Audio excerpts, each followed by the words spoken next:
Nezdávali sme sa, ja si myslím, že sme odohrali asi najlepšie zápasné sérii, že konečne sme boli trošku, sme prečili, boli tam okamihy a pasáže v tom zápase, kde sme prečili tie Michalovce, ale bohužiaľ mali sme tam veľa oslabení, nahrali sme jeden druhý gól, takže po obrovskej chybe. To boli také veci, že tej prvej tretine sme mohli dať gól, mali sme vyhrávať po prvej tretine. Tam sme prehrávali, v druhej sme sa mohli dotiahnuť aspoň na rozdiel jedného gólu.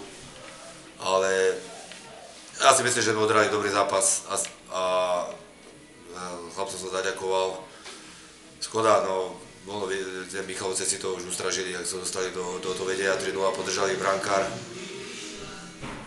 A mňa mrzí, čo ma tak najviac mrzí teraz, lebo sme vedeli, že nás čaká ťažký súper, mali sme byť dneska niekde inde a nie tu, ale na jednom štadióne, škoda.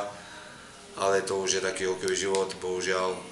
Stretli sme s Michalovce, myslím si, že sme odohrali dobrú sériu a ukázali sme, že tento počanov hokej sa robí dobre a čo ma najviac mrzí je, že proste tieto zápasy nemôžu pískať rozhodcovia, ktorí budú pískať normálne, aby nie je, že na obidve strany, či to je u nás, či to je v Michalovcach, či to je v Trnave, Povazkej, či to je, ja neviem, v Bratislave, že to nemôžu pískať tak, aby všetci vedeli, čo sa píska, ako sa píska, kedy sa píska, aby sme tých chlapcov učili naozaj, lebo ten cirkus, čo tu zažívame po tých sezónach, dneska som to zažil aj ja, ako veľa faulov bolo, to nehovorím, ale zbytočne to sa komplikuje potom. Ale gratulujem Michalovciam postupu a držím im palce do finále, koho už stretnú, uvidia a budem ich sledovať.